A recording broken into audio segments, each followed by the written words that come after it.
Happy Friday, folks. I've got DJB in the building. It's something I've been trying to get done forever, and we're finally here. How you doing, my guy?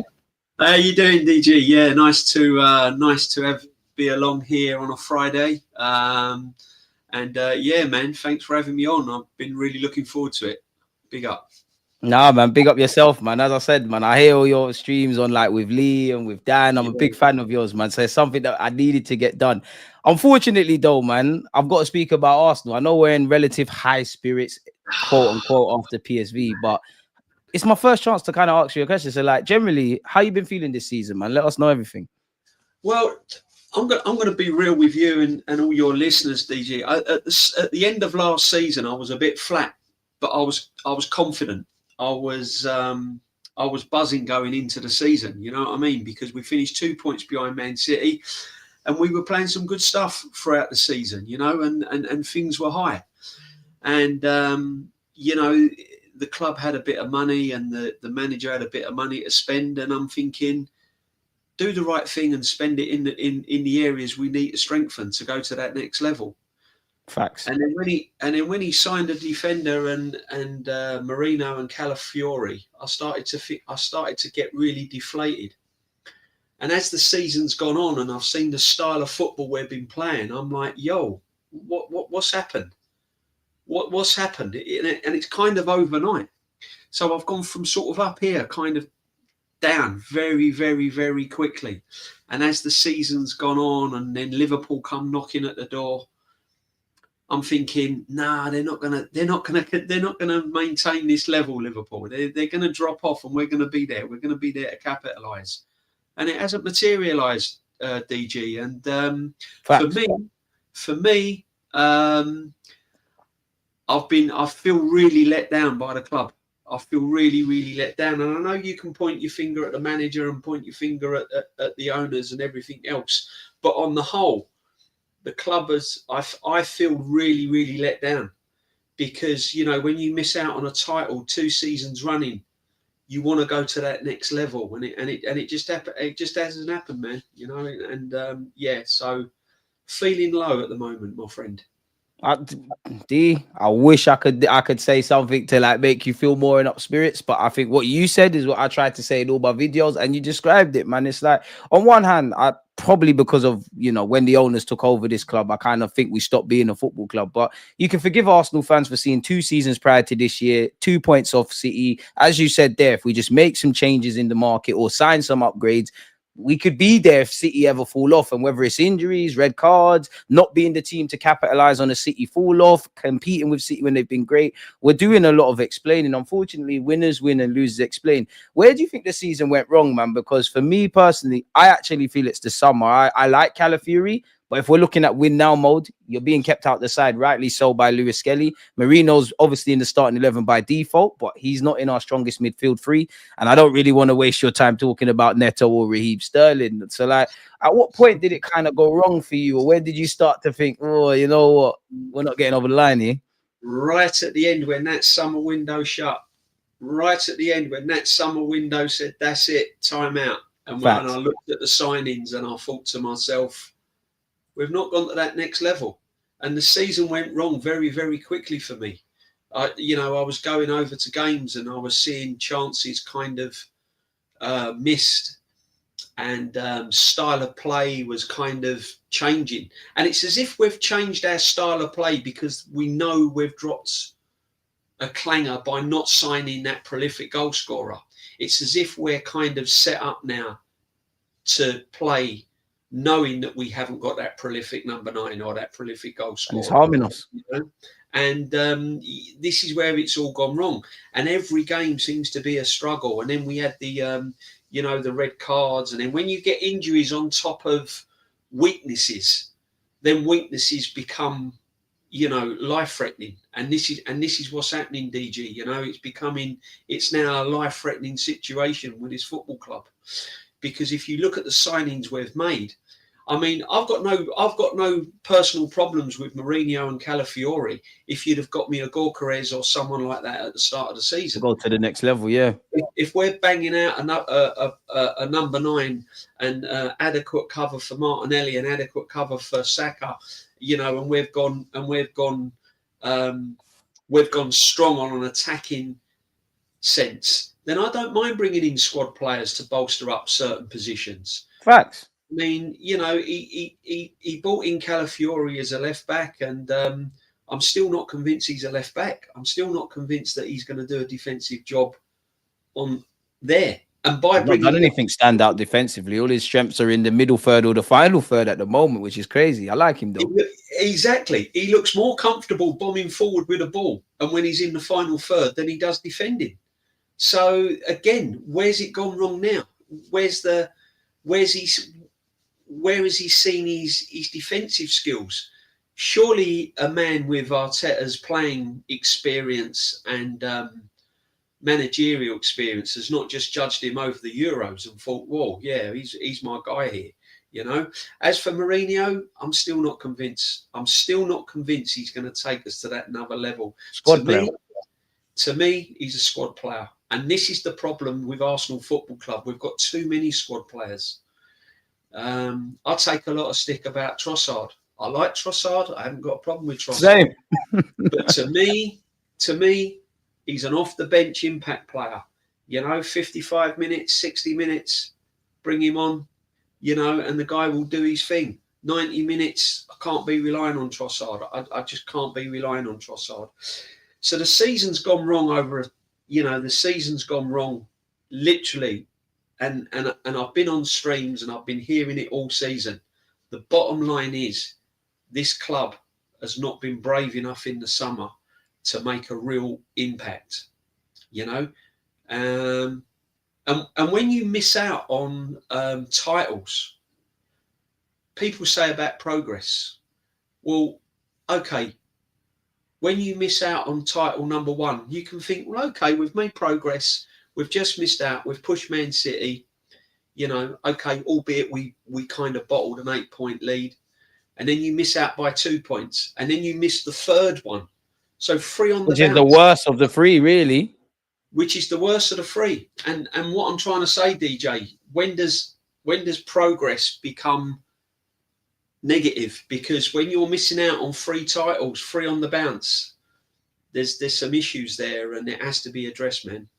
Do you think that's it now then? When does it, like you said, when it becomes negative? I'm not saying, and I know you're not like, oh, it's pitchforks for everyone, but surely it's become negative, because for me, I've cried a lot this season. Fundamentally, we're still second. There's still positive statistics, which tells me there's a base, and we've simply put, like you said, we've not built on it, so we've not capitalized on anything. And the 4th year, next year, I hope we're going for a title challenge. I just wonder how mentally drained, quote unquote, could Arteta be? And more importantly than Arteta and all his coaching staff and those above him, the players, because it can't be nice being blitzed by Liverpool, you know, bottling an 8-point lead, finishing 2 points off City. And, you know, you saw Declan Rice in January sit there and make a bit of a joke about it, but say, I'm sure the manager's going to bring in players because Tierney's playing on the left-hand side. I actually think both us as fans and the players have been sold a dream, if I'm honest with you, man. Yeah, I think a lot of dreams have been sold. I think a lot of dreams have been sold, and they're turning into nightmares now. You know, you know, they're turning into nightmares. I personally think the manager's kind of got to that level now. He's hit the ceiling, you know, and I think it's next season will be very, very similar to this season. And what worries me now is the players we're linked with to come in. And I'm not too sure whether the players that we're linked with, i.e. Sesko in brackets, to me, he's not the guy that's going to take us to the promised land. Yeah, from the moment he signed for us. Yeah, you're right. You need a project. You need someone up and running. We've had projects. The whole thing, when Arteta took over 5 years ago, the whole thing was a project, and we've lived the project. And the project now is people are getting fed up with it. Me personally, I'm coming out of too many games disappointed than happy. You know, I've come out the Southampton game this season. I've come out of, you know, numerous games this season. You know, thinking you're not alone. Have I just been watching, you know? And I can't see it. I can't see it improving under this manager. That's not to say, you know, that he hasn't done some good things. He has done some good things. He brought some vibes back. He got the stadium rocking. You know, he had to get rid of some dead wood, yada. But people say, you know, but he's had 5 years now, DG. You know, he to me, 5 years in any managerial role in football is an experienced guy, and he's just not getting us over the line, and it's worrying. Now, you could say the Cronkies, some say the Cronkies ain't backed him, some say this, some say that, but there's not many managers that's had the opportunities at clubs like Arsenal than him. You know, Amorim today in his press conference says, "I don't." I saw that. I don't think I'll be lucky enough to have the time Arteta's had. So even these men know how fortunate he's been. So he's had his time, you know, he's had his money. And I think on the whole, us fans have been really patient with him, DG. You know, we've been really patient with him. He's brought players in and we've gone, yo, okay, I don't really agree with that signing, but let's go with it. So, it's been frustrating throughout, my friend. It's been frustrating throughout. So then, where do you lay the blame then? Like, because obviously you can't just as you've been alluding to, you can't just blame one singular person. But you know, many, depending on what Arsenal fan you talk to, it's all the Cronkies, it's all Mikel Arteta. Where do you stand in that? I think a lot. I mean, listen. I mean, in all my years of watching football and following football and clubs, every fan will, along at some stage, will want the owners to do better things. You know, every fan, you ask any fan about their owners and you'll have a big divide. Oh, they're not. Yeah, unless you got Saudi owners, Yeah, they're not spending this and they're not doing that, and the ground needs this and we need that. So all fans are going to dig out the owners, but fundamentally, it comes down on a daily basis of what you do on the training ground and what you do when you cross that white line. And this manager, unfortunately, under serious pressure in certain games, has failed on numerous occasions. You know, and I've said in other streams gone by, DG, that we're going to pan teams because these players are not rotten players. They're international football players. Trossard, Martinelli, you know, Saka, Gabriel, Saliba. These are all international players, so they're gonna pam up teams. That's inevitable. We saw that last year. Exactly. You're going to get your 5s, you're going to get your 6s, you're going to get your 4-0s away and the odd games. That's going to happen. We're Arsenal Football Club and we've got a lot of internationals. But it's what you do on a daily basis. And when it comes to the nitty gritty, the nuts and bolts of the season, he's failed. So you have to start looking, and I know it's horrible, and I know it's always like certain people are digging him out, but you do have to start looking at the manager. You do have to start looking what he's actually doing and not get carried away of where we've been in the past. And what you can't move forward looking back. You have to go for the next. Football is all about looking forward and what the next adventure is, and that's all gone. You have to keep looking forward, and you know, he's not raising levels. The other worrying thing about things as well, DG, is that players are not reaching that next level. I thought Martinelli would have absolutely bombed on this season. Yeah. And I've seen a decline in this guy. There's been too many declines for me, and we're carrying a lot of players without a doubt, man. Oh, these are the things you have to worry. These are the things I'm concerned about. These are the things I'm pretty concerned about. So for me, I think that I've always said it, and it's an old school way of thinking, if you like. The buck stops at the manager.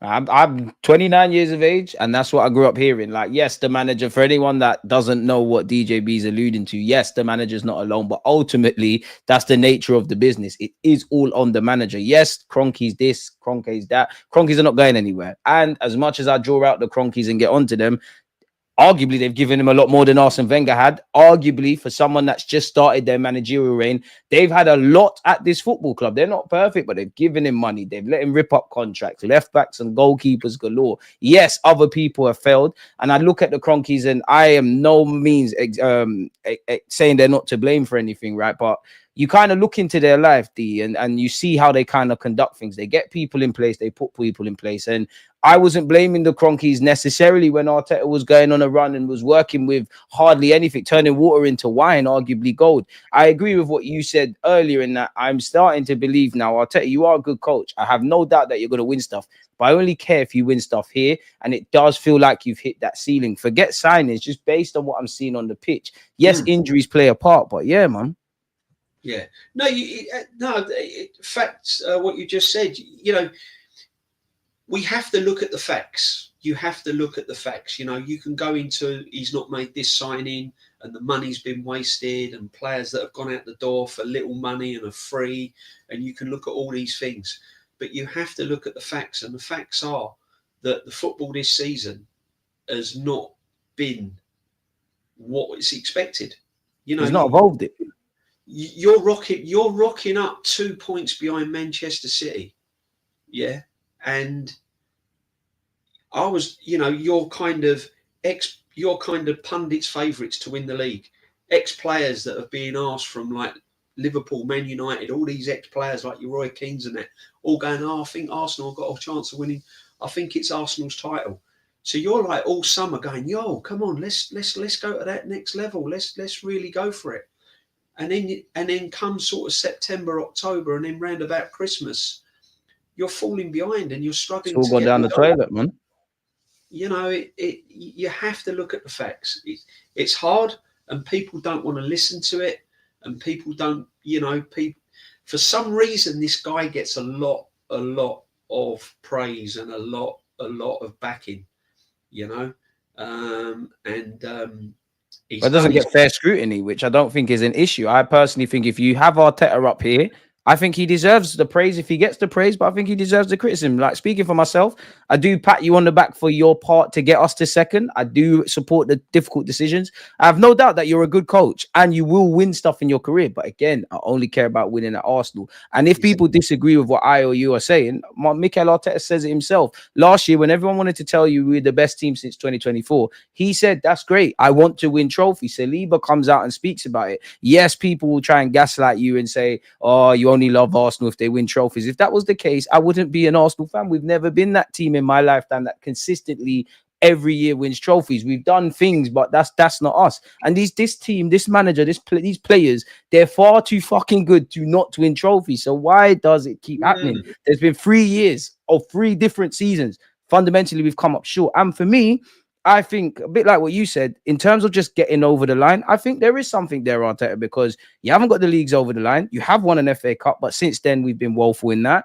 We haven't won the League Cup, even though the semi-finals was a good opportunity. And it just feels like you and the players, when it's sink or swim, you could even say West Ham in the Prem. When it's sink or swim, it's like we crumble. It's like, why do you think that is the case? Like when we truly need to get a result, 9 times out of 10, we kind of crumble, if I'm honest with you. Like, do you feel that way? And if you do, why do you think that is? DJ, I'm gonna go back to you know, again, you know, I'm gonna go back to old school days. It's leaders on the pitch. You need more than one leader on that pitch. I mean, I've played at levels, you know, and you had more than one captain.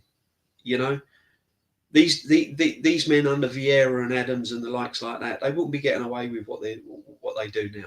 Facts. You know? And you have to look at your leader on the field of play. You know, and Odegaard might be, you know, he might come across as he's captain, and you know, he does nice things and he does pretty things and all of that. But you've got to be ugly in key moments. You've got to go to war with these clubs. You know, Facts. And you need strong leaders to go to war with. You can't have mammy-pammy looking nice and image looking and players that run around and do pretty things. You need proper leaders to pull you in. And it's as if, and I'll tell you what it's like, it's as if there is no voice in that changing rooms. You know, I can imagine, you know, back in the day when things weren't going right, probably Tony Adams was probably like stopping managers and all of that from talking and really ripping into these guys. Man like Lee Dixon and all that, when he spoke, that was it. Everyone shut up. They knew they weren't doing their job, you know, and he took responsibility for his own, for himself as well, you know. And this is what I'm trying to say. When it comes to key games, there's a lack of leadership on that field, you know, and they're looking at one another and they're not taking responsibility for their own actions. So, and this is what, sometimes the football can't always be pretty. Sometimes you can't play perfect football. You know, get me over the line by playing ugly. I grew up watching the likes of George Graham's teams and Terry Neal's back in the day. We were doing that last year for the vast majority of it. Just get the results and go home, man. It was not pretty, but you didn't worry about what the football was like. When you're at Wembley and you've got that nice hot May sun on your back, boy, and you're lifting an FA Cup, you ain't worried about what the football's like. You know what I'm saying? So, to me, it's a lack of leaders. And again, a lot of the listeners ain't going to like it, but Odegaard should not be captain. But you can't blame Odegaard for that. The manager made him captain. You know, you should have men like Gabriel captain, Declan Rice, these sort of people that are going to pull players in. Look at the amount of arguments Rice and Gabriel have when they come off the pitch at half-time and full-time. That's not the first time. They've had plenty of arguments. It's coming from a good place as well. Yeah, even on the pitch, during corners, because them two are natural leaders. So they're gonna express how they're feeling, and that's what you need in big even games. An 18-year-old Skelly as well now, like showing a lot more leadership qualities. You know, and you can go at any level, DG. You know, you can play at any level. I mean, I've played sort of non-league and stuff like that. And if you weren't doing your job, you had leaders on the pitch pulling you in. You know about it. Forget the manager. And you knew yourself, and you will know. Exactly. And we haven't got that. And so for me, leaders on the pitch, and mixed with that, on top of that, it's Arteta's ability in game management to take a gamble and change things up. What players are looking stale in certain positions? How can I confuse the opposition? Can I bring Odegaard out of a 10 and play him in an 8, for example? Can I put Martinelli down the middle? Can I bring Saka off the wing and put him in the centre? You know, all these things. He doesn't try anything.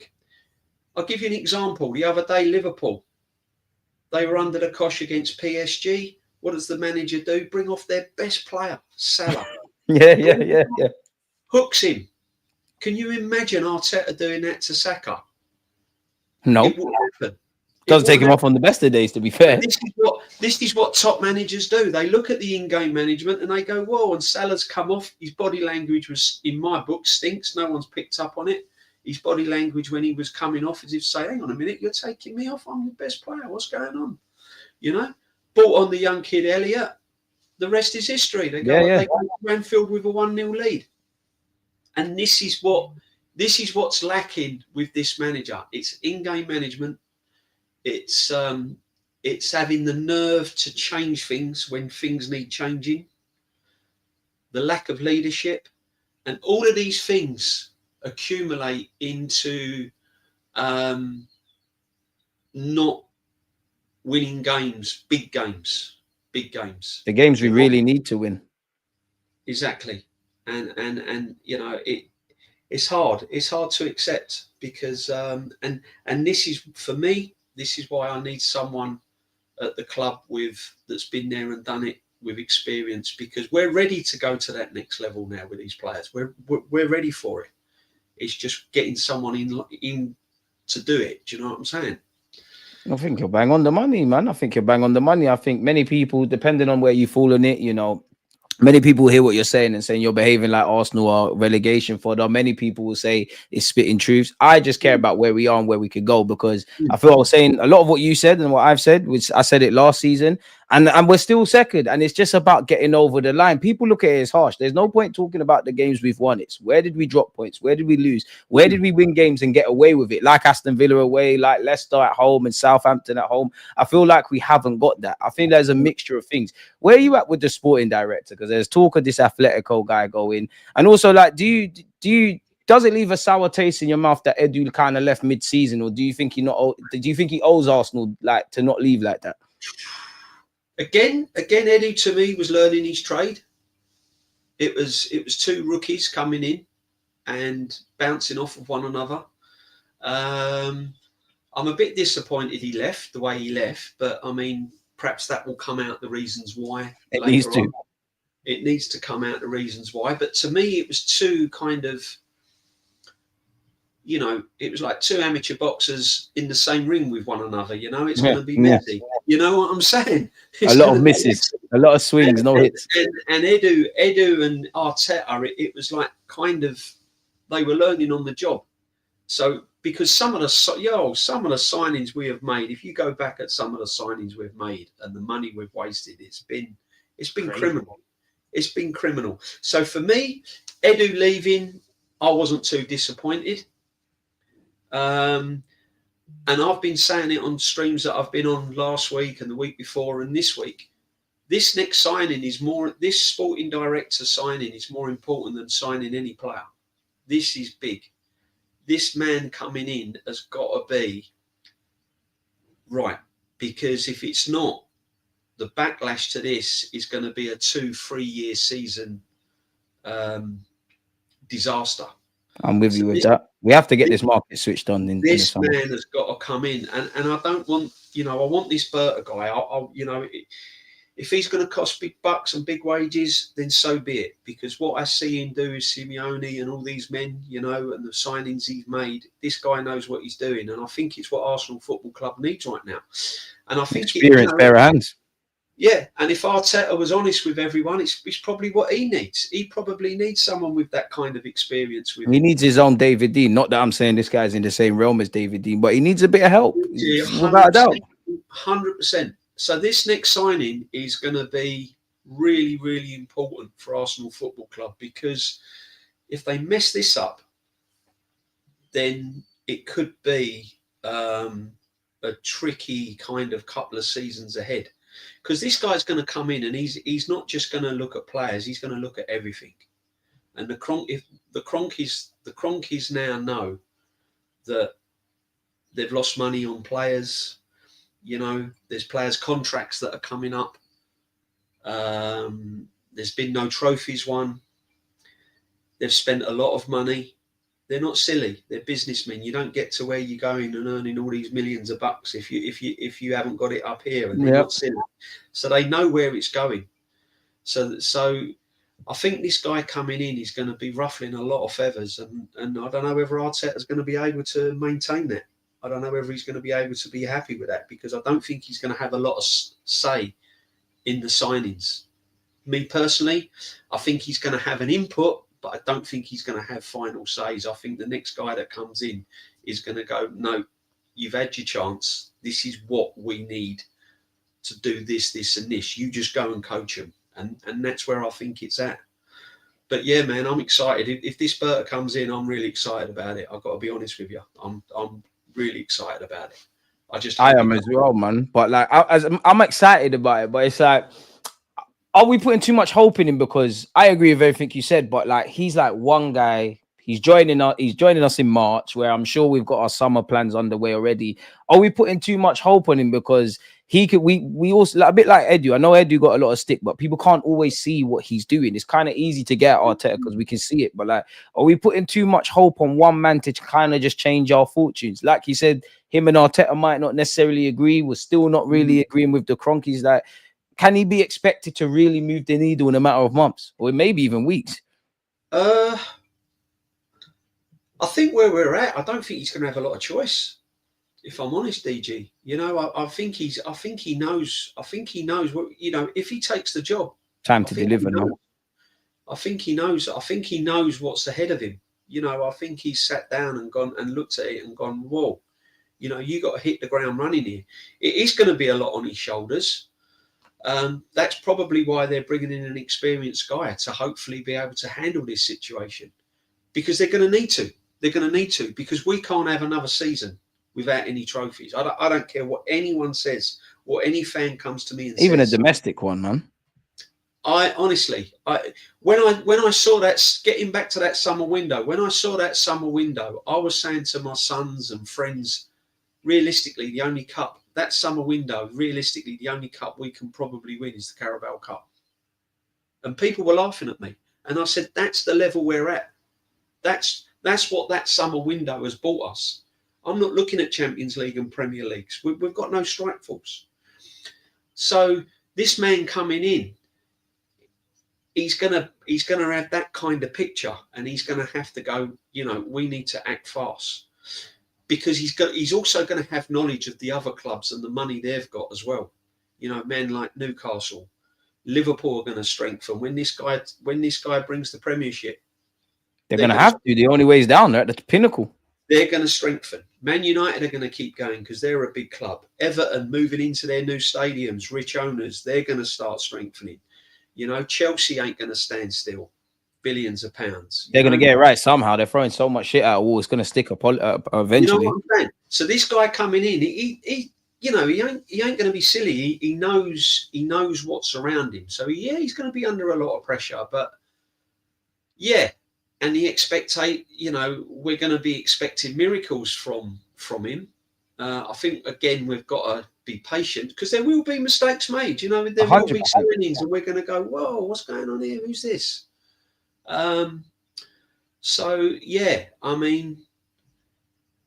going to be under pressure, but then he's going to be being paid the big bucks to handle that pressure, hopefully.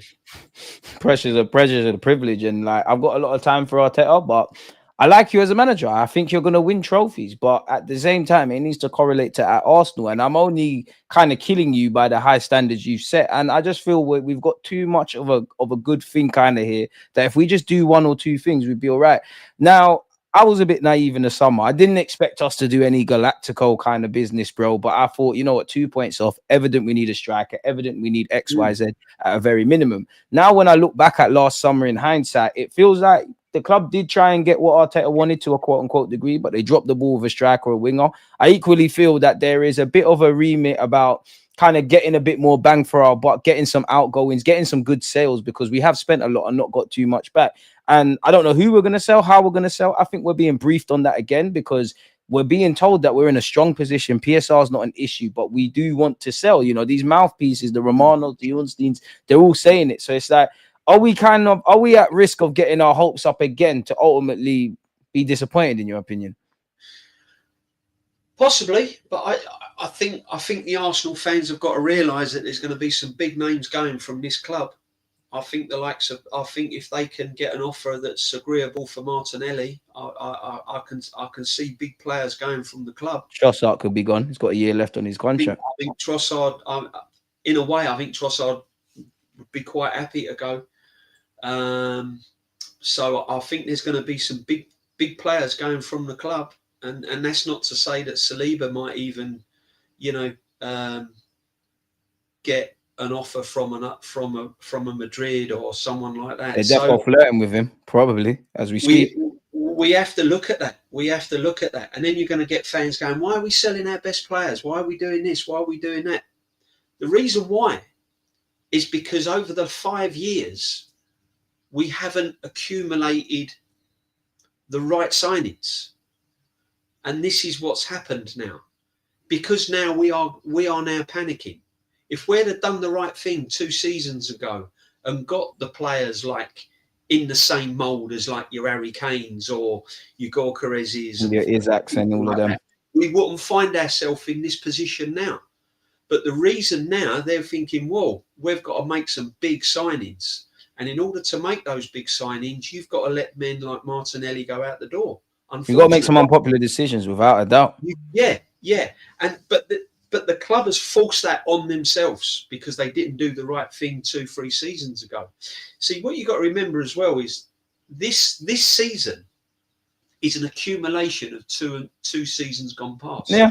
Because let's be honest, we didn't really make the right signings last season. And we didn't, apart from Declan Rice coming in, which everyone was gassed about. I was over the moon. Why wouldn't you? It's Declan Rice. We signed a player for 100 million quid. Boy, of course we would. Exactly. So I was over the moon. But then you have to look at players like Havertz coming in. you know, Havertz. And you have to ask the question, what was his role when he came in? When he signed him, what was his role? Tried Was to he a replace number Xhaka eight? with him, it didn't work. Was he a number 8? You know, and it didn't work. And he ended up being our main striker by default because of Jesus getting injured. I was even questioning the likes of Jesus coming in and Zinchenko, men like that. I was even questioning that. I'm thinking, hang on a minute. He's off the bench on City. He hasn't been real prolific at Man City. Pep wouldn't be selling him to a rival if he thought he was any good. So I was even questioning that, and people were looking at me, yeah, but he's quality and he can do this and he can do that. Is he going to get you 22, 25 goals a season? If No, because he never displayed that. If the answer's no, I don't want him at my football club.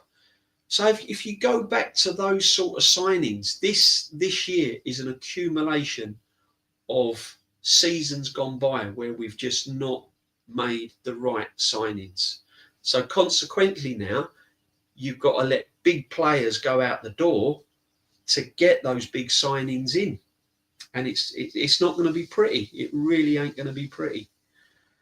And that's the upsetting thing. And I think for me, when we signed Gabriel Jesus and Zinchenko, I said the same thing you said. I said, but a bit differently. I said, as much as I like the romance behind they were squad players, make them regulars, they can do something here at Arsenal. The reality is they are squad players. So why don't we learn from City and put them in that role? Now, granted, I think the first 6 months from Jesus was magical. I do think that first season from Zinchenko, he obviously had obvious moments where he struggled, but he was the first one to do the inverted thing. Once it became clear that we kind of left them before we thought they were going to get left, that kind of showed me the complacency at the club, because I feel they were they were kind of past their sell-by date. The Declan Rice summer, I think that was probably our best window of recent, because Raya came in. Rice is obviously amazing. Havertz, I didn't bring him. I wouldn't want to have signed Havertz, but we're at where we're at. And then there's obviously Timber, and that's where I think Mikel Arteta has made his own mistakes, because you've had Declan Rice playing in the 8, which is here to stay. You've had Granit Xhaka and you've had Kai Havertz. They're all 3 very different footballers. That's cool, but it's like now we need to go to the next level, which is a striker, which is a left winger. Ethan's come on the scene now. We know how good Saka is. And the frustrating thing for me is, it is I think every Arsenal fan knew in their heart that we'd get in this situation where our squad is being stripped bare because of injuries. We knew that our players, our front 3, would have got gassed out. They've been playing for seasons, playing them into the ground, essentially. We all know what's going to happen in midfield. And it's like, do you almost feel like, maybe rebuild's an exaggeration, but does it almost feel to you like we need a little mini rebuild again? Because you could argue, if everybody's fit, if we just assume everyone's fit, Saka's playing, Kai Havertz, there's an upgrade there. Left wing, there's an upgrade. Rice and Odegaard are probably in that midfield, but Partey's not going to be here by default. His deal's running out. I love Lewis Skelly and love Calafiori, but there's even, argument's sake, another left back. Like, do you feel we need another rebuild per se? Yeah, I mean, I feel as if we've been rebuilding pretty much recently. I pretty much feel that we've been rebuilding constantly. Every season, when it comes to an end in May, and we look at the summer, we're not looking at making little tweaks. We're looking at major signings every summer.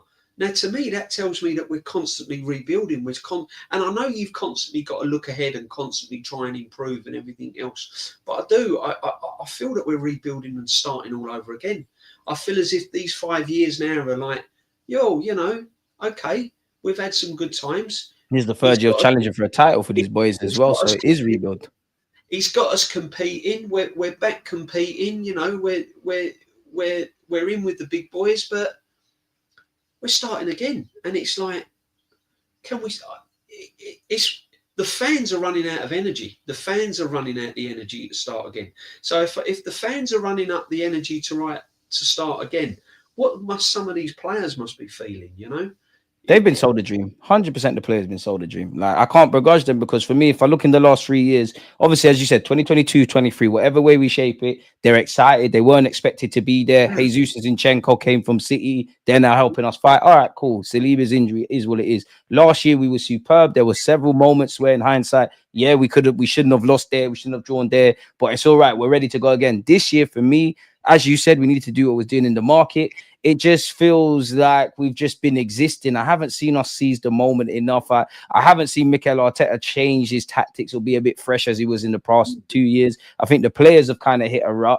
And then I guess the motivational levels for the fourth years is what concerns me, because if I am Saliba, Gabriel, I want to see some signings, and the players have to take responsibility as well. Because if I'm brutally honest with you, the only players I feel have played well for the majority of the season, I think Partey's gone off the ball, but he's been there. Magalhaes is probably our player of the season. Raya's been superb. Saliba hasn't been the Saliba of the past 2 years, but there's a level there. Timber's been superb. The two young lads in Wanyeri and Lewis Skelly have done well. Rice is finding his form again, but as you said earlier, when you're trying to win a league, it's like you can't. As harsh as it sounds, it's like you can't afford that. And I know people will sit here and say we've got no divine right to speak like this. Arsenal have no divine right to win a league. I don't think you're saying that. I don't think I'm saying that. But we know in our hearts, no matter how you shape it, we've had 3 very good opportunities and we've not put our best foot forward, without a doubt. I always say, DG, you know, I'm an Arsenal fan, and I have been for 50 years, you know, and it's in my blood. You know, I've got connections with the club through. My granddad used to be a program seller over there. I had uncles working on the turnstile over there. I've had uncles have trials and play for the academy back in the day, you know. So my family all lived round the ground, and so it's in me. It's in me, man. You know. And but I've always said we haven't got a divine right to win anything. And I don't, you know, I'm realistic to know that we ain't going to win the title every season. We ain't going to win the FA Cup every season. You know, we ain't going to win everything that's going, and we are going to have seasons, 2-3 seasons where we go and we don't win anything. But I've always wanted the best possible chance to win it. I've always wanted to be in a position where we have got the best possible chance of winning it. And I'm going into games this season, and most of the games that I'm going into this season, people say to me, "How do you think we're going to do this week?" And I'm going, "Yo, I can't really put my hand on my heart and say we're going to win it." It's Russian roulette. It's like we're rocking up at Old Trafford on Sunday against a very, very poor Man United side, the worst Man United side I've seen since they got relegated. You know, and but I can't honestly put my hand on my heart, and with the squad we've got and the attacking prowess we've got, I can't honestly say that we're going to go there and roll them over. And this is where I'm at now. I'm all I ever want is this club just to do the right thing and give us fans the most real possible chance of winning something. And after that summer window, I'll go back to it. I felt as if they didn't really give us the proper chance of winning anything, you know? And people say to me, like, what would you rather win? Yeah, Premiership, I'd be gassed up. But for me, Champions League, for me, all day long. The one we ain't done? I would take that Champions League over anything. Because what do you get the fans singing? You'll never sing that. Champions of Europe, blah, blah, blah. We're falling short. You know, when I was at the last final in the Champions League, I thought we was robbed. I thought it was like 13 minutes away from winning that. Ruined my childhood. There was lots of things going on there around FIFA and Barcelona and all of that. It was never going to happen, man. It was never going to happen. But at the end of the day, yeah, that's all I want is the proper possible time. Now, whether that might be change the manager. It might have to be change the manager, freshen up. Because if you're saying a rebuild, if you're going to rebuild, let's start. Let's get the new sporting director in that's got no attachment to the football club, which I think is a good thing. I didn't want ex-players. I love that. I didn't want ex-players coming in. So if you're going to go rebuild, let's start again. You know, let's get the sporting director in. Let's see at the end of the season where we finish up. Perhaps bring Mikel in, see what he has to say. And if he can't do it, then we just have to say, yo, okay, thank you very much for what you've done. And let's go look for something else, because that's where I'm at. I just want the best possible chance for this football club to win a trophy. I think you're bang on the money, man. I feel as if we're cut short. I feel as if we're short, mate. Honestly, I really do, man. I feel as we shot ourselves in the foot. Oh, 100%. 100%. You know, we've wasted millions of pounds. We've bought players that are just not good enough. I couldn't believe my eyes when some of these players were signed. It's like Mourinho. Okay, he might be okay, but he's not an Arsenal player. You At know, least not in the role he's got right now. That's a squad player at best, with the greatest of when respect. you're brought up watching the players I've watched over the years, and I see Mourinho rock up, he's just not an Arsenal player, man. He really is not. You know, and I look at our left back. The way he's treated Tierney is absolutely horrendous. You know, I mean, It's sad. it's just horrendous. And then he started to play Zinchenko midfield. Now, this is going back to why I think this guy doesn't get us over the line. I said it 2 seasons ago. I said, get this man in midfield. I see him play for Ukraine in midfield, and he was on the ball. He was making things happen. He was tricky. He was drawing fouls. You know, he looked Midfielder good. by trade. Yeah. And then I'm not being funny, DG, but the last couple of games that he's come on in midfield, he's looked tidy. You know? I agree. Again, he's not tried anything different. Listen, I don't want to pile into the manager because he's taken enough, I think. But at the end of the day, you have to face the facts, and this is where it's at now. And that's the thing. I think we've got to be harsh, and it's not harsh without logic. It's like that's how we get over the line. I think with Arteta, I think you engineer your own problems. I do think there's things out of your control, but I do think you need to evolve this system. I do think you're on this, like, I'm going to live by the sword, die by the sword. Whatever I've planned in the game, I'm sticking to that. Obviously, there's been times he's changed that. I think there's that. And I don't really like to do this always learning on the job thing, because you was working on the Pep. You've been a professional footballer. You've been a manager for 5-6 years now. But these small margins, they're harming it. Like, obviously, there's no 2 scenarios are the same. But I look at Arne Slot, considering the window we had and what was said about Liverpool. How much did the fact that he's been a manager and won a title, the little things to get Liverpool over the line now, how much has that kind of helped? Like, I've got a lot more time for Arteta than the board, but everybody's in this. Like, everyone's got not a leg to stand on. Everyone can be sacked. If I've got any sympathy, it's for the players, the vast majority of them, because they're not signing themselves, they're not picking themselves. You know, the Kai Havertz's and Mikel Marino's, as me and you have been speaking about, they're not putting themselves in these positions. And the season can be romantic, but as you know yourself, because you've been around long enough, once it gets to the business end, it's time to put up or shut up. Now, the board told me they don't care in January. Arteta, I think you lot that away from the Cronkies fucked up in the summer. I think the people above him fucked up in January, because even if you think Arteta is everything's great, if you truly want to be winners, like speaking for the Cronkies, you don't see your franchise player, which I hate to refer to it as Saka injured, Jesus injured, and not acting the market, whether that's buying Ollie Watkins, this one, that one, and the third. It's clearly not sustainable for us to compete in what's left of it. So it leads me to be like, do you think we can win the Champions League? And like, where Real Madrid and Atletico are concerned, which one would you rather face? Like, yeah, it's a good question. I've been asked it. Listen, if you're in it, you got a chance of winning it. That's what I say. You know, everyone's got a chance that are in it, and it brings me again. These players are international players. They've played in Euros. They've played in major comps for their country. Then you know, Real Madrid ain't going to faze them. Atletico Madrid shouldn't faze them. You know, so they're not going to get intimidated by Real Madrid, because they've played for England, they've played for Brazil, they've played for Germany, they've played in big tournaments. They're international players, so that ain't going to faze them. So I'm not worried about the intimidation side. Oh, Real Madrid's going to rock up and the players are going to freeze, that I've heard, and everything else. That ain't going to happen. They're professional football players. Can we win it? No is the answer to that. I'm going to be honest with you. I don't think we can. I don't think we've got the capability. Some mountain too high to climb, man. I hope I'm wrong. I don't think we've got the capabilities going forward, and it pains me to say it, because I never like to say we can't win anything. But you have to be realistic, and you have to face facts going forward. When you're up against teams like Atletico and Real Madrid, first goal can win it.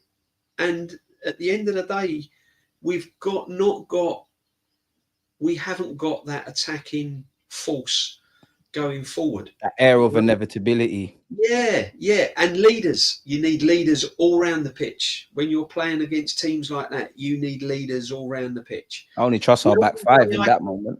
The only way I can see us getting through against one of those teams is make it ugly. And I mean ugly. Draw fouls, take some yellow cards, you know, and it's people scumbag our way to that final. We're being accused of the dark arts. That's what we've got to do. You know, we've got to play like a non-league team rocking up at the Emirates. You know, you've got to, you know, unfortunately, don't make it pretty. Don't try and outplay them. Don't try and be smart. Don't try and you know, do things with the ball. You know, because you're not going to be able to contain the likes of Vinicius and men like that. And all they need is a second. Yeah. You've got to be ugly. So you've got to be disciplined. You've got to rough it up a bit. If we do that and we come away with a draw, or we nick a 1-0 or a 1-1, then who knows? But at the end of the day, it's a tall order. It can either go one way. We're either going to try and outsmart them and get battered, or we're going to come away with something. And that's all I want. I just want a chance. I just want to go into that second leg, whoever we face, with a chance. That's all I want. I want to be able to watch that game thinking, hang on a minute, 35 minutes have gone and it's still 0-0. You know, 40 minutes has gone. You know, let's try and get in the box, get a penalty, get something. You know, that's all I want. I don't want to be walking away from the Emirates thinking like PSV are feeling. I don't want that feeling. Hope not. It won't be 7. It won't be 7s. But you know what I'm saying? I don't want that feeling. You're going to feel there's something to play for in the second leg at the very least. Yeah, just give us something to hold on to. And I'll be honest, it's not just and I'm not saying we can't win it because we're playing the Madrids. I thought our best chance was last season. I thought our best chance of getting to that final was last year. And the way we, again, at the big moment when we was playing Bayern, who, let's be honest, wasn't really... It's not the Bayern of what used to just smash us in the Champions League 9 times out of 10. No, Bayern were not a very good team last season. And they were deflated because Leverkusen was running away with a title. That was our big opportunity. Last season was our big opportunity. And again, we failed. We didn't play well over the 2 Nearly, man. We basically gave it to Bayern Munich. We tried to play our game. And if you remember that game, again, Arteta didn't try anything different. He kept to the same way of playing. He didn't try anything different. We lacked leaders. There was players looking at one another again. There was goes back to that again and again, don't it? Really? Exactly. And this is why I think, even if we wasn't playing Bayern or Atletico Madrid in the next round, I don't think whoever we was playing, we wouldn't get through.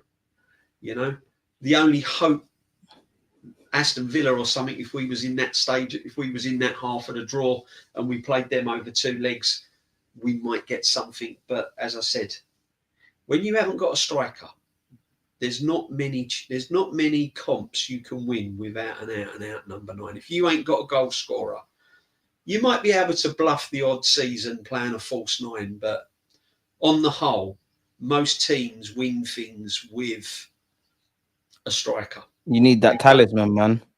They don't win many comps without a striker, DG. And to me, until we get that, then I can start looking at the Champions League. And that's the thing, man. It's like I got faith in our defenders, but they're not invincible. I love Martin Odegaard as a player on his day, but it is what it is with Odegaard. I don't know. I mean, I hope it's a bit special for you at the Bernabeu. You used to play for them and whatnot. I know Rice will be there. Partey, I hope, you used to play for Atletico, so you kind of get it. There's very few players that I can 100%, and I don't even mean this in a disingenuous way.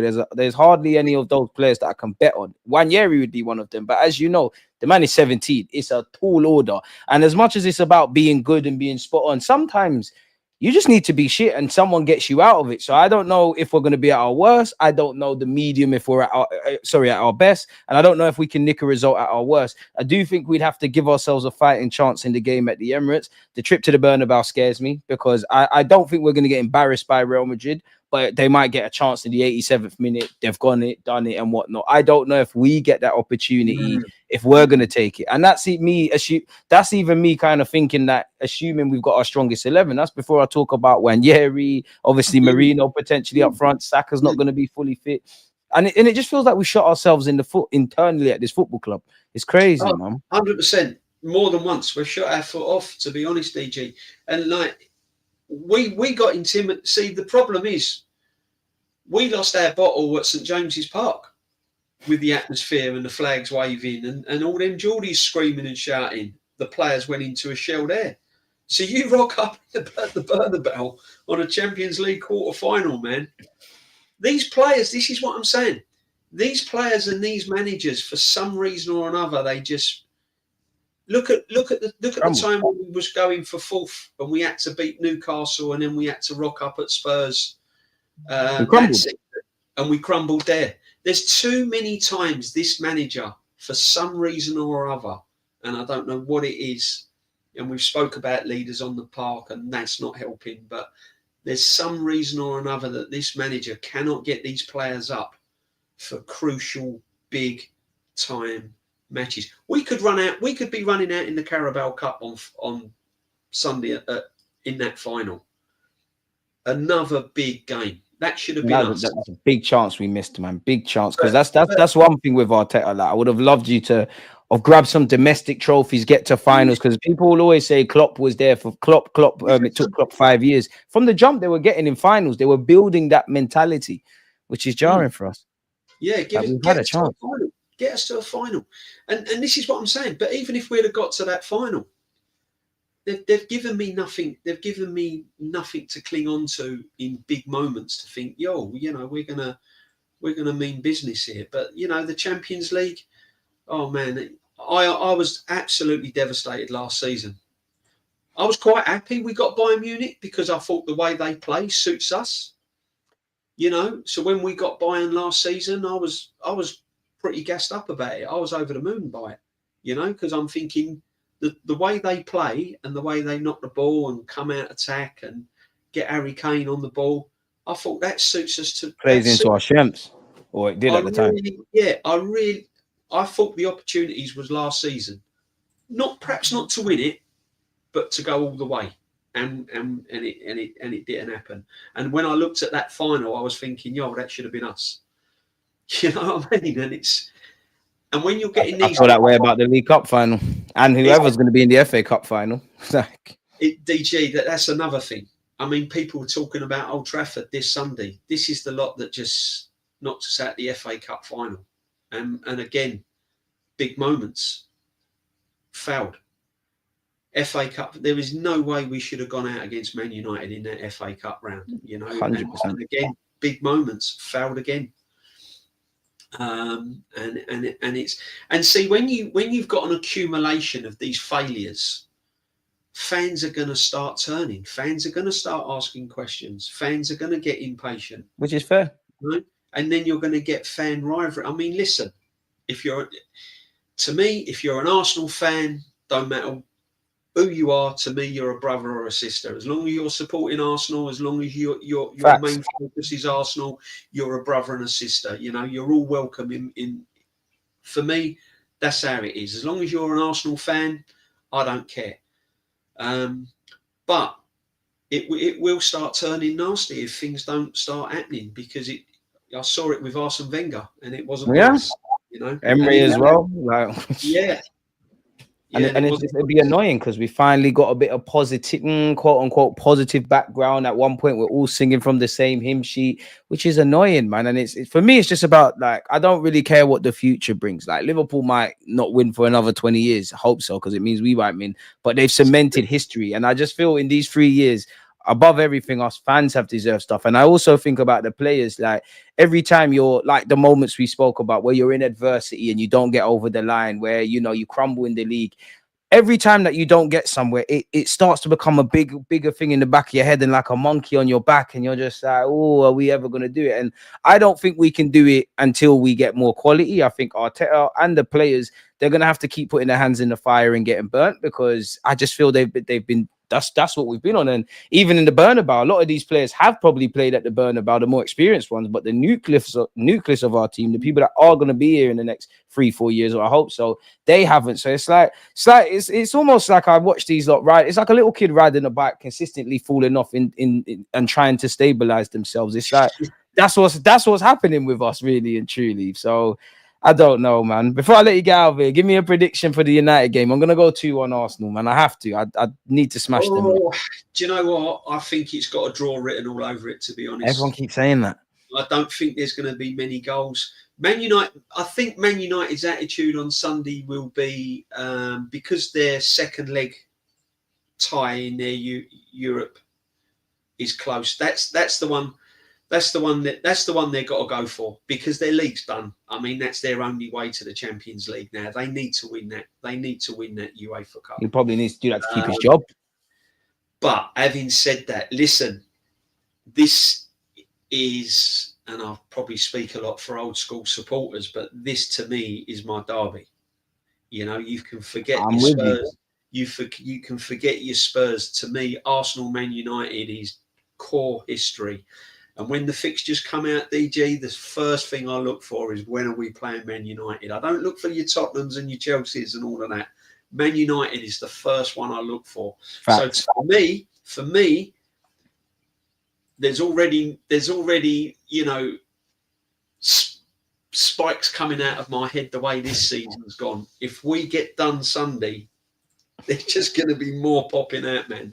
I think it's got a draw written all over it. I don't think it's going to be an attractive game. It's going to be a horrible game of football, that's for sure. It's not going to be a pretty watch. It's not going to be a pretty watch. One thing I will say is, because the job of failing a disaster, but it is Arsenal Football Club, so you never know. But no, man, that's not going to happen. But failing a disaster, one thing I will say is that the players can go into Sunday's game knowing that they've got no real pressure on midweek. So they can go into Sunday's game and they can go, right, you know, let's really give it to them now and let's play some really, really good stuff. Man United, they're probably going to do what they're not going to play much different to how they played in the FA Cup. Exactly, or in the Prem, actually. Like, we're just going to have the majority of the ball. It's just down to whether we're going to take our chances. Come on, let's see if you can score. And we couldn't break them down in the FA Cup, so I can see it being a 0-0. If it's going to be a 1-0, I think it'll be us. But apart from that, it's not going to be high scoring. But we'll see. We'll see. I just hope we don't get any injuries, because I don't want any injuries. God, please bless us. We cannot afford any more injuries. No more injuries. And I'm not one for making excuses about it's the injuries and red cards, what's gone on this season. Yeah, they don't help. No injuries help any team. Don't care what anyone say. They don't help. But fundamentally, that's not the whole reason why our season's gone. We haven't controlled the controllables this year. We didn't have many injuries last season and we still failed. So there's clearly something deeper than just injuries. It can play a part, but it all depends, DJB, on like whatever. I think with Arsenal fans that say that, it's just how you sleep at night, innit? It's easier to blame that. It's easier to do the ref thing and the injury thing rather than say that plays a part. Arteta's done this good. He's done that bad. Players have done this. If it makes you feel better, that's what they're doing. To blame them, fair enough. I understand it. But going forward, DG, we need the sporting director in.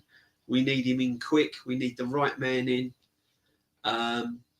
And this summer, I mean, I've never known a summer so important to Arsenal Football Club than this one. This one is big. This one is probably the biggest in memory that I can remember.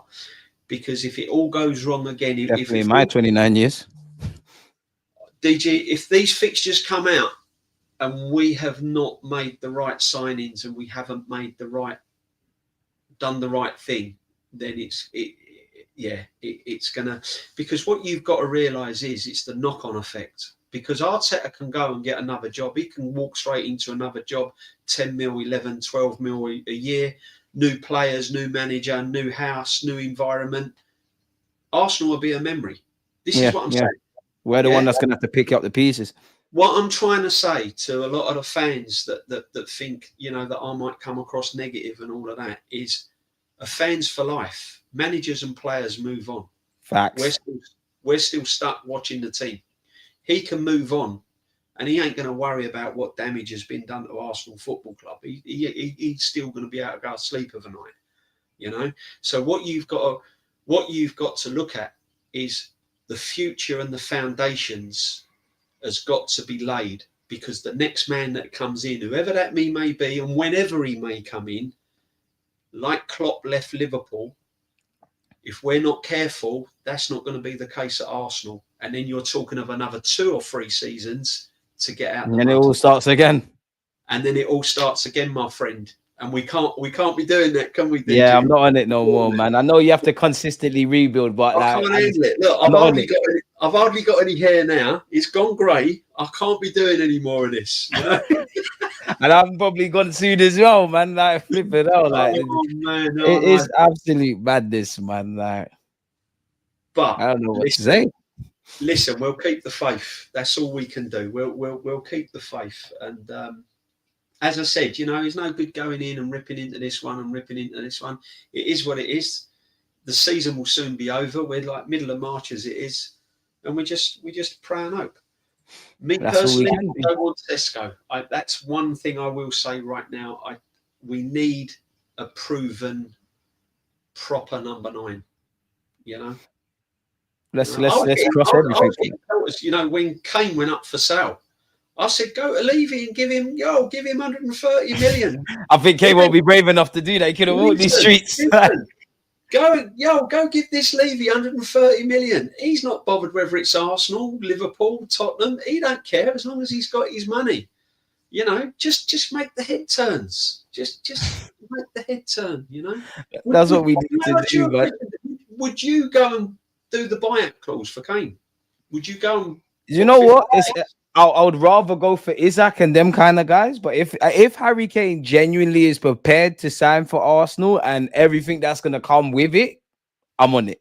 But I just don't think he's down for it. I don't think he's down for it. I don't think he's got the... Because of the Tottenham connection. Yeah, I don't think he's got the cojones. It's not even a cojones. I just don't think you're going to be able to do that. Like, not that I think you would care about legacy at Spurs and all of that, but you would burn that. And it wouldn't be safe for you to really walk the streets. You know, you're older than me. You know how it was for Sol Campbell. Be another Sol Campbell. Can you imagine? Yeah, Isak would be my guy, but it's big bucks. Another thing, but we could have, man. We just need to be a bit more proactive, man. Like again, I know it's a double-edged sword because you want household names, but then you want your club, if they can't find household names, to find guys before they become household names. But if we're not going to, you know, do make the Declan Rice thing kind of a minimum, we have to kind of find Isak before he rocks up at Newcastle, and I don't know, Kudus before he's at West Ham, and all that, Cunha before he's at Wolves, which I hope this new sporting director can do. But again, it's one thing him coming with the ideas. Everybody has to sing from the same hymn sheet, or we're going to be here doing another stream saying the same things about the same positions and the same whatever. That's what I don't want. I don't want this time next year where we're talking about the same damage. You know, it's like having a car that's a write-off and you're waiting for the insurance company to pay it out, and you're just waiting and waiting and waiting. You know, it's a write-off at the moment. There's only so many times you can polish a turd, man. Exactly, but you know, I mean, there's even players like Bowen at West Ham. I mean, I've even said to him, you know, bring him in, get him in there, you know. And you know, just someone that's proven, that's been there and done it, that knows their way around the Premiership, that can score goals. I don't want a project, and I personally think Sesko would be a project. I think they're gonna go for Sesko. I just think it makes too much sense. He's young. They've probably done the groundwork for over a year. It does seem like when we're linked with a few of these names, like the Zubamendi's, the Seskos, this one, that one, Bar Isaac, it seems like they've got a release clause, which tells me there's a ballpark figure you need to hit. If you say to them, listen, we'll pay a bit more, but just make it terms that make sense for us, that ties in with the PSR stuff we're doing. I don't think we're getting Isaac and Gyökeres and this one and that one. No. We're not getting Isak's a pipe dream now. We missed the boat there. We missed the boat when we was giving Eddie £100,000 a week, and then on top of that, we gave him the 14 shirt, which no one should have had really. But you know what I'm saying, my guy? You've done some crazy things, man. You've got to be special to wear that 14 shirt, man. You've got to be really special. I mean, when I saw Gallas wear number 10, I knew it weren't serious anymore what we're doing, man. I forgot about that. From I saw that, that's actually one of the. He makes me sick as a footballer, but that's for another stream, man. He's one of the another stream, my man. DJ, mate, it's been an absolute pleasure to be on. Likewise, man. I appreciate the fact that you came on the stream. You know, it's nice. It's nice, man. It's nice to speak with level-headed Arsenal fans, and it's just nice, man. It's just nice. It's nice to know I'm not crazy. It's nice to know that even though we can't change the situation, it just feels a bit better. It feels like a therapy session. Yeah, no. You know, don't get me wrong. I do lose it. I do lose it on the stream, and I say it as it is. But listen, I've got no, not yet anyway. Something that I'll probably work on in the future. Get my own channel. But get that started, man. At the moment I haven't. There's a few ideas that I want to try and sort out, but I haven't got it up and running yet. So I'm just an absolute old school Arsenal fan. I've been a player myself. Unfortunately, due to a horrific knee injury, I didn't quite make it. But and I just look at what goes on, and all I do is state the facts. But my heart is with the club, and that's all. And you can see that with the way you speak, the way you conduct yourself about Arsenal, and that's all anyone should do. I'm not trying to gain brownie points. I'm not trying to pick arguments with Arsenal fans and just saying your opinion. All I'm doing is just seeing what I see. I go to the games. I still go to the games, and I'm just what I see. And if it doesn't sort itself out, I'm afraid it could be the knock-on effect to this situation, if it doesn't get sorted out, will last for 2 or 3 seasons, and I don't want that. So it's going to be everything crossed that don't happen, man. It's going to be an important summer coming up, guys. It's going to be an important summer coming up, and the channels will be going mad. I know they will. And I'll be there, man. And hopefully I get you back on the platform. And on that note, people, hit the like button, subscribe. DJ. You lot, it's been a pleasure, man. And it's been made even better with D on the channel, man. It's been a pleasure. We'll do it again, DJ. You got my contact now. So if ever you want, I'll always give you my support. And big up to all DG's listeners. 100% you're coming back on the channel, my guy. 100%. Smash the likes. Otherwise, you're going to be in trouble. Exactly, do that, man. And D, you need to get your own platform, man. You need to get your own platform, as Andrew said here. I'm just not techie, and I haven't, to be honest, I really haven't got a clue how to get it up and running. I just need someone to sit next to me and just like, this is what we do. And just do it. Yeah, and do it. But I'll get there. I'll get there, my friend. I'll get there. No worries, man. And on that note, people, like, comment, and subscribe. Let us know your thoughts. No doubt you lot agree and 100% disagree with a lot of what DJB and myself that's what it's all about, isn't it? That's what it's all about.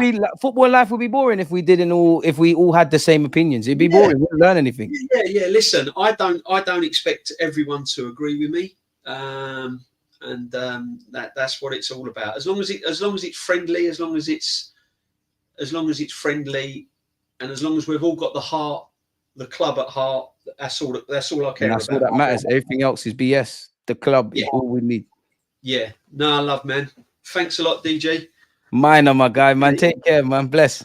Take care, my friend. My name. Peace. Take care. Come on.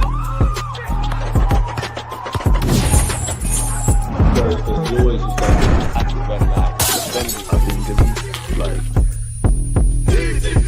think